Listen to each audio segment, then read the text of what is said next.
Hello, আসসালামু আলাইকুম। প্রতিদিনের নিউজ থেকে আপনাদেরকে জানাই স্বাগতম। আমাদের আজকের নিউজ হচ্ছে সাকিব বুবলির পঞ্চম মিশন। পঞ্চম ছবিতে চুক্তিবদ্ধ হলেন টলিউড সুপারস্টার সাকিব খান ও চিত্রনায়িকা শবনম বুবলি। ছবির নাম চিটাগাঙ্গা পোয়া নোয়াখাইল্লা মাইয়া। ছবিটি পরিচালনা করবেন উত্তম আকাশ। খবরটি নিশ্চিত করেছেন পরিচালক নিজেই। উত্তম আকাশ বলেন, এর আগে আমি ঢাকাইয়া পোলা বরিশালের মাইয়া ছবিটি নির্মাণ করেছিলাম। সাকিব শাবনূর অভিনীত ছবিটি সুপারহিট হয়েছিল। এবার সাকিবের সঙ্গে বুবলিকে নিয়ে চিটাগাঙ্গা পোয়া নোয়াখাইল্লা মাইয়া নির্মাণ করতে যাচ্ছি। ছবিটি নির্মিত হবে প্রযোজনা প্রতিষ্ঠান শাপলা মিডিয়া থেকে। তিনি বলেন, ঈদের আগে ছবির শুটিং শুরুর পরিকল্পনা রয়েছে।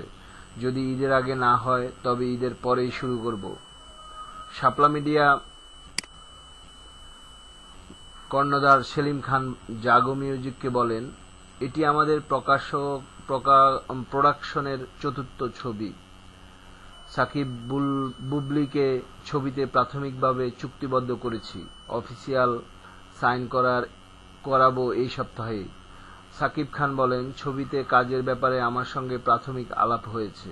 গল্প শুনে ভালো লেগেছে।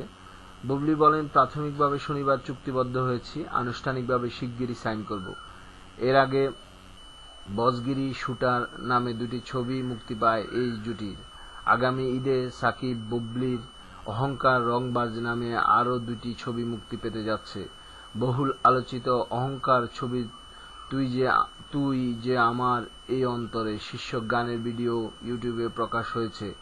এখন পর্যন্ত 1000 হিট পড়েছে। এই গানটিতে কণ্ঠ দিয়েছেন এই প্রজন্মের কণ্ঠশিল্পী ইমরান ও মিমি। এছাড়া সম্প্রতি অহংকার ছবির টিজার প্রকাশ হয়েছে। টিজারে বুবলিকে দেখা গেছে একজন অহংকারী মেয়ের চরিত্রে, আর সাকিব অন্যায়ের প্রতিবাদকারী এক যুবক। দুজনের সংলাপেও তাদের চরিত্র সম্পর্কে বোঝা যায়। 1 মিনিট 41 সেকেন্ডের টিজারে অ্যাকশন দৃশ্য ও সিনেমার গানের এক ঝলকও দেখা গেছে। সাদাত হোসেন লিটন পরিচালিত এই ছবিটি সাকিব বুবলির জুটির তৃতীয় ছবি।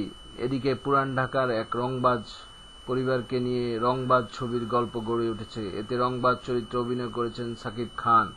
আগামী ঈদকে টার্গেট করে ছবিটি নির্মাণ করা হয়েছে। রংবাজ ছবিটি প্রযোজনা করেছেন মোজাম্মেল সরকার। সাকিব বুবলি ছাড়াও রংবাজে আরও অভিনয় করেছেন নতুন, সাদেক বাচ্চু, রজতাভ দত্ত প্রমুখ। আমাদের আজকের নিউজ এখানেই সমাপ্তি।